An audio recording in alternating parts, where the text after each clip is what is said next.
Ce n'est pas en bachotant qu'on devient journaliste. Ce n'est pas comme ça qu'on obtient les concours de journaliste et ce n'est pas comme ça qu'on exerce son métier après.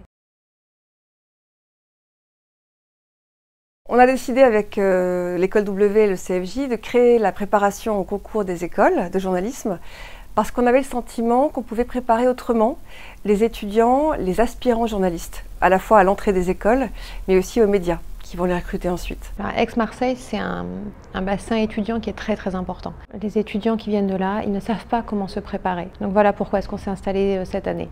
Le CFJ, en fait, c'est une école que j'avais envie d'intégrer de base. Et du coup, le fait que la prépa soit liée à l'école du CFJ, je me suis dit que c'était peut-être l'esprit dans lequel j'avais envie de travailler. On est journaliste quand on sait être en contact avec le terrain, quand on sait l'appréhender, quand on sait le comprendre et quand on sait où trouver l'information, non seulement pour le comprendre, mais aussi pour l'expliquer ensuite.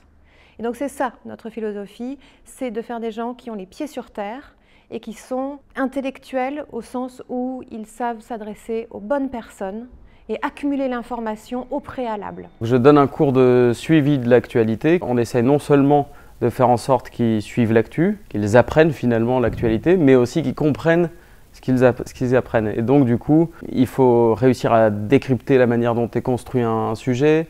Il faut vraiment en fait se mettre dans la posture d'un journaliste, y compris dans la manière dont on suit l'actualité. Et c'est le but en fait de ce cours. S'ils sont mis en examen, c'est qu'il y a des indices concordants. Donc c'est qu'il y a quand même une suspicion. Ils sont suspectés là pour le coup.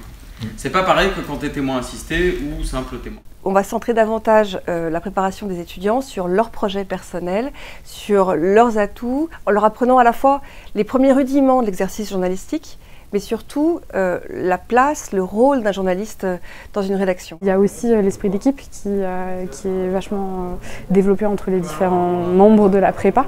Et c'est super intéressant d'avoir ce soutien moral des différentes personnes avec lesquelles on travaille. La prépa s'organise avec des cours du soir, de 18h à 20h, 2 fois par semaine, le mardi et le jeudi. Et puis un samedi par mois, il y a des masterclass qui durent 4 heures, parfois 6 heures, avec des journalistes qui viennent spécialement pour accompagner les étudiants sur des thématiques bien précises, comme le reportage, comme l'investigation, comme l'interview, ou comme l'écriture, les techniques de base rédactionnelle. Comment est-ce qu'on rédige un article aujourd'hui? Ce qui nous semblait extrêmement important, c'est que les étudiants doivent être en contact avec ceux qui vivent ce métier, qui sont capables de l'expliquer au quotidien et qui sont capables de donner aux étudiants une vision claire et juste de ce qui les attend à la sortie de l'école.